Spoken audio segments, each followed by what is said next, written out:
आज की स्टोरी में हम बात करने वाले इंडिया के सबसे ज्यादा फेमस, चर्चित, परफेक्ट क्राइम और मन को भयभीत कर देने वाले क्राइम की, Aarushi and Hemraj murder case.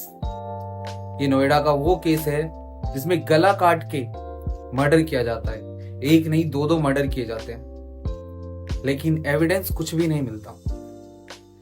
Spot पे विस्की का बोतल होता है लेकिन फिंगरप्रिंट्स नहीं होते।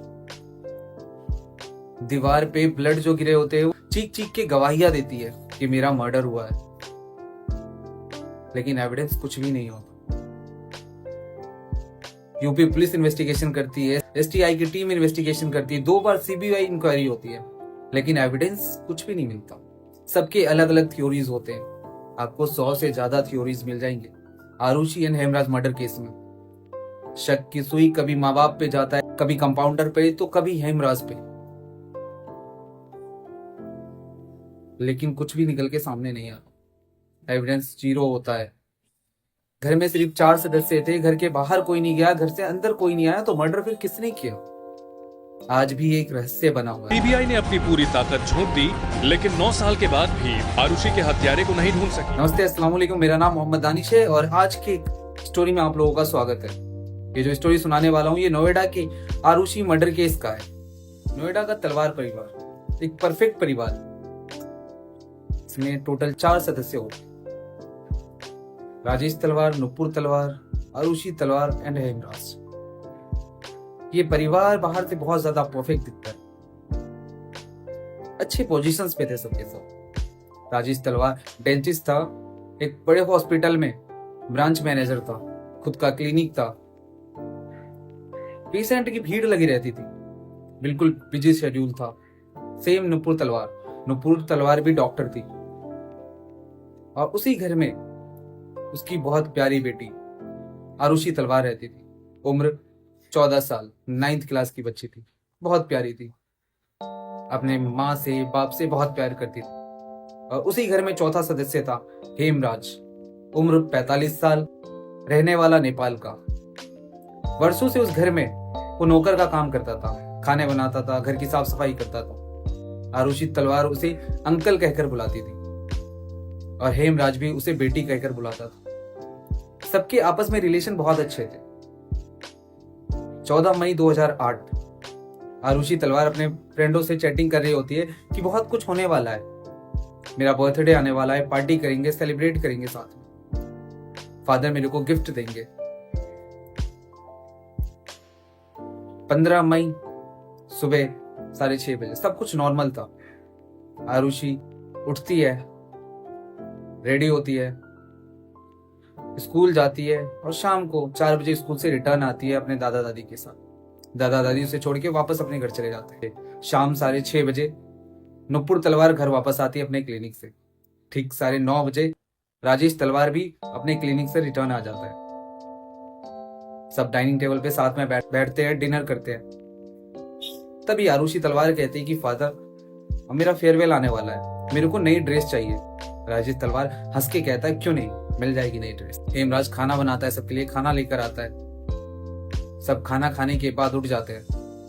राजेश तलवार अपने कमरे में जाता है और आरुषि तलवार को अपने कमरे में बुलाता है। बैग खोलता है, बैग से एक चमचमाती सोनी का कैमरा निकालता है और आरुषि तलवार को गिफ्ट कर देता है। आरुषि तलवार खुश हो जाती है क्योंकि उसे फोटोग्राफी का शौक था। वो फोटो खींचती है। जब फादर उसे वो गिफ्ट करते हैं तो वो आखिरी पिक्चर में तीनों साथ में होते हैं, गले लगकर एक दूसरे के साथ फोटो खिंचवाते हैं। वो वही तस्वीर है जो एविडेंस के तौर पे पेज नंबर 47 में जमा है। आरुषि तलवार अपने फादर से गिफ्ट लेकर गुड नाइट बोलकर अपने कमरे में चली जाती है और जाके सो जाती है। इधर राजेश तलवार और नुपुर तलवार दोनों लैपटॉप पे कुछ काम करते हैं और वो भी सो जाते हैं।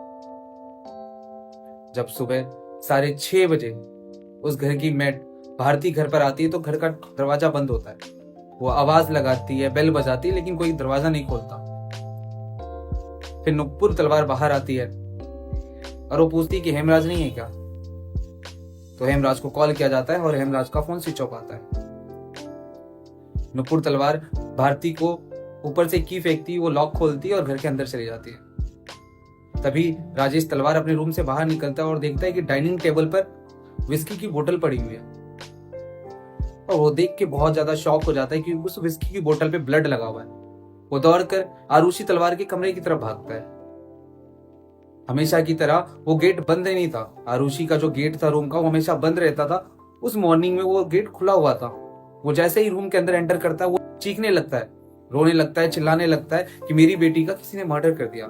सामने देखता है कि आरुषि की डेथ बॉडी पड़ी हुई है और पूरा गर्दन कटा हुआ है। खून का छींटा पूरे दीवारों पे है, फर्श पे है, बेडशीट पे है। और सामने आरुषि की डेथ बॉडी पड़ी है। घर में सब परेशान हो जाते हैं, रोने लगते हैं। नुपुर तलवार भारती से गले लगकर कहती है, हेमराज ने मेरी बेटी को मार दिया और मर्डर करके वो भाग गया। लोगों की भीड़ आ जाती है, वहां पे भीड़ लग जाती है। तभी उसमें से कोई एक पुलिस ऑफिसर को फोन कर देता है। पुलिस वाले मौके पर आते हैं। जब पुलिस वाले वहां पर आते हैं तो एविडेंस खत्म हो चुका होता है। विस्की की बोतल पे फिंगरप्रिंट्स नहीं होते, जो ब्लड नीचे गिरे हुए तो ब्लड के निशान मिट जाते हैं। एज एविडेंस वहां पे कुछ भी नहीं बचता। पुलिस वालों के द्वारा जब नुपुर तलवार और राजेश तलवार से पूछा जाता है तो नुपुर तलवार कहती है कि मेरी बेटी को हेमराज ने मारा, वो मर्डर करके भाग गया है। आईजी प्रेस कॉन्फ्रेंस करता है और कहता है 24 घंटे के अंदर हमने इन्वेस्टिगेशन कर लिया है, हमें कातिल का पता चल गया। पुलिस हेमराज के खिलाफ 20,000 का इनाम घोषित करती है। नेपाल पुलिस से बात किया जाता है और एक टीम नेपाल के लिए भेज दिया जाता है। बॉडी का पोस्टमार्टम होता है और पोस्टमार्टम होने के बाद आरुषि तलवार की बॉडी तलवार फैमिली को हैंड ओवर कर दिया जाता है। शाम 4:30 बजे अंतिम संस्कार होता है। वह संस्कार होने के बाद सब घर आ जाते हैं। 17 मई 2008 को राजेश तलवार और नुपुर तलवार अस्थि विसर्जन के लिए हरिद्वार चले जाते हैं। तभी इन्वेस्टिगेशन करने के लिए एक रिटायर्ड ऑफिसर के गौतम को बुलाया जाता है। के गौतम जब स्पॉट पे पहुंचता है, घर पे पहुंचता है, तो वहां पर राजेश तलवार का भाई उसे मिलता है और घर के कुछ स्टाफ्स होते हैं। आरुषि के रूम में जाते हैं वो लोग, इन्वेस्टिगेशन करते हैं और फिर वो छत की तरफ जाते हैं। वही छत का गेट जो पुलिस के द्वारा इन्वेस्टिगेट नहीं किया गया था। पुलिस की लापरवाही मानिए या उस पर ध्यान न गया हो पुलिस वालों का। जब वहां गेट पर पहुंचते तो वहां पे लॉक लगा हुआ होता है। चाबी अवेलेबल ना होने की वजह से उस दरवाजे का लॉक तोड़ा जाता है। जब लॉक तोड़ा जाता है तो वहां पे देख के सब हैरान हो जाते हैं। बिल्कुल ट्विस्ट आ जाता है स्टोरी में। स्टोरी बदल जाती है, कहानी बदल जाती है कि जिस हेमराज को एक्यूज्ड समझा जा रहा था, जिसने मर्डर किया ये माना जा रहा था, उस हेमराज की डेथ बॉडी वहां पड़ी थी। लाश सड़ गई हुई थी, कीड़े पड़ रहे थे लाश में, गला कटा हुआ था, चारों तरफ खून बिखरे हुए थे। अगर हेमराज की बॉडी यहां पर है, डेथ बॉडी, तो मर्डर फिर किसने किया आरुषि का? शक की सुई सीधा लटकती है आरुषि के मम्मी पापा पे, यानी कि राजेश तलवार और नुपुर तलवार पे। राजेश तलवार और नुपुर तलवार को कॉल किया जाता है, उसे रिटर्न हरिद्वार से बुलाया जाता है, उसे इन्वेस्टिगेशन किया जाता है। तभी एक थ्योरी आती है कि जो राजेश तलवार है उसका अनीता दुर्रानी नाम की एक लेडी से अफेयर चल रहा है, और अफेयर का पता आरुषि तलवार को पता चल जाता है। सेकंड थ्योरी आती है कि आरुषि तलवार और जो हेमराज है घर का नौकर, दोनों के रिलेशन थे। इंटीमेट सीन होने की वजह से गुस्से में आकर राजेश तलवार ने दोनों का मर्डर कर दिया। आईजी के द्वारा एक प्रेस कॉन्फ्रेंस किया जाता है जिसमें आईजी कहता है कि ऑनर किलिंग है, राजेश तलवार ने ही अपनी बेटी और नौकर हेमराज को मारा है। थ्योरी ये होता है कि दोनों सेक्सुअल रिलेशन बना रहे थे और उन्होंने देख लिया आपत्तिजनक हालत में, इसकी वजह से मर्डर कर दिया। 17 मई 2008 को केस सीबीआई को ट्रांसफर कर दिया गया। सीबीआई की टीम आती है। पहली टीम जो होती है उसके ऑफिसर्स होते हैं अरुण कुमार द्वारा इन्वेस्टिगेशन किया जाता है। एविडेंस जो मिलता है वो राजेश तलवार और नुपुर तलवार के खिलाफ नहीं मिलता। ब्लड पे उसका निशान नहीं था, फिंगरप्रिंट्स पे विस्की के बोतल पे उसका निशान नहीं था, छत पे जो पांव के निशान और बड़े बड़े हाथ के निशान थे वो राजेश तलवार से मैच नहीं कर रहा था। फिर शक की सुई घूमती है राजेश के कंपाउंडर कृष्णा पर। कृष्णा ने 2 दिन पहले, मर्डर से ठीक 2 दिन पहले राजेश तलवार को धमकी दिया था कि मैं तुम्हें देख लूंगा। राजेश तलवार ने उसे डांटा होगा और डांटने की वजह से कृष्णा ने स्टाफ के सामने उन्हें धमकी दिया था कि मैं तुम्हें देख लूंगा, और शायद बदला लेने के लिए कृष्णा ने आरुषि तलवार का मर्डर कर दिया। 27 मई 2008 को कृष्णा और उसके फ्रेंड विजय मंडल और एक और साथी को उठा लेते हैं। तीनों का नार्को टेस्ट होता है। नार्को टेस्ट में वो बोलते हैं कि हमने ही आरुषि और हेमराज का मर्डर किया। हेमराज उन्हें घर पे बुलाते हैं, विस्की की बोतल खोलते हैं, पार्टी करते हैं। पार्टी करने के बाद आरुषि और हेमराज का मर्डर कृष्णा ने किया था। सीबीआई कहती है कि केस सॉल्व हो गया, कृष्णा ने ही आरुषि तलवार का मर्डर किया है। 12 जुलाई 2008 को पूरे 50 दिन बाद राजेश तलवार को जमानत मिल जाती है। लेकिन सबूत की कमी अभी भी है, क्योंकि नार्को टेस्ट को एविडेंस के तौर पे कोर्ट में माना नहीं जाता। कृष्णा के घर पे जो खून का निशान मिला था वो किसी जानवर का था। एविडेंस की कमी थी। 27 जुलाई 2008 को तीनों को जमानत पे रिहा कर दिया जाता है। तीनों रिहा हो जाते हैं। तीनों जब जेल से बाहर आते हैं तो विजय मंडल बताते हैं कि सीबीआई ने उसके साथ मार पिटाई की, जोर जबरदस्ती किया। सीबीआई ने उससे कहा कि तुम कबूल कर लो, रटी रटाई एक स्टोरी बताओ कि तुमने ही मर्डर किया है। और हमने डर के मारे मान लिया कि हमने ही मर्डर किया है, लेकिन हमने कोई मर्डर नहीं किया। तब सीबीआई की दूसरी टीम आती है, वो अपने तरीके से इन्वेस्टिगेशन करती है। दोबारा सारी चीजें रीडायरेक्ट होता है, दोबारा से डॉक्टर से इन्वेस्टिगेशन किया जाता है। डॉक्टर अब अपना स्टेटमेंट चेंज कर देता है। डॉक्टर कहता है कि आरुषि का वनाइजा को साफ किया गया था। शायद हेमराज और आरुषि सेक्सुअल रिलेशन बना रहे थे।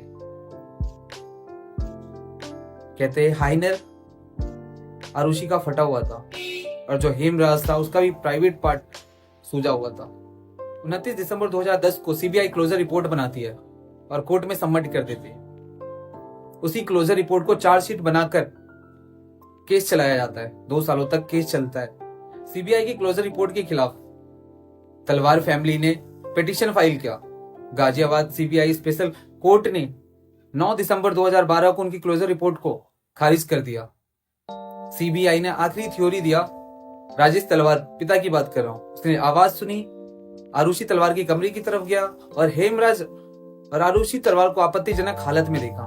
राजेश तलवार गुस्सा हो गया और वो स्टिक बैट से हेमराज के और आरुषि को मारता है। फिर नुपुर तलवार की मदद से गला काटता है और सारे एविडेंस को मिटा देता है। विस्की की बोतल से फिंगरप्रिंट्स के निशान मिटा देते हैं। और नवंबर 2013 में स्पेशल जज रामलाल के द्वारा राजेश तलवार और नुपुर तलवार को उम्र कैद की सजा दे दी गई और फिर दोनों को डासना जेल भेज दिया गया। फिर मामला इलाहाबाद हाई कोर्ट में जाता है। हाई कोर्ट से 750 पेजों का एक ऑर्डर आता है जिसमें यह कहा जाता है कि राजेश तलवार और नुपुर तलवार के खिलाफ सिर्फ थ्योरी है, कोई पुख्ता सबूत नहीं है, एविडेंस नहीं है जो सीबीआई ने दिया है। ये सिर्फ एक थ्योरी है और थ्योरी के बेस पे किसी को उम्र कैद की सजा नहीं दी जा सकती। वहां पे जो फिंगरप्रिंट्स मिले थे वो फिंगरप्रिंट्स नुपुर तलवार या राजेश तलवार से नहीं मैच कर रहा। ब्लड का निशान राजेश तलवार के कपड़ों पे नहीं मिला। घर के अंदर कोई आया नहीं, घर के बाहर कोई गया नहीं, गार्ड ने किसी को देखा नहीं। सिर्फ शक के बुनियाद पे इन्हें जेल में रखा नहीं जा सकता। और डाउट ऑफ बेनिफिट्स का प्रॉफिट जो है वो राजेश तलवार और नुपुर तलवार को मिला। 4 साल 10 महीने बाद दोनों जेल से बाहर आ गए। आज भी ये केस सुप्रीम कोर्ट में सीबीआई और राजेश तलवार की अपीलों के बीच में कहीं पेंडिंग फाइल की तरह दबा हुआ। तो ये थी पूरी कहानी आरुषि मर्डर केस का। वीडियो आपको अच्छी लगी हो लाइक करें, शेयर करें, कमेंट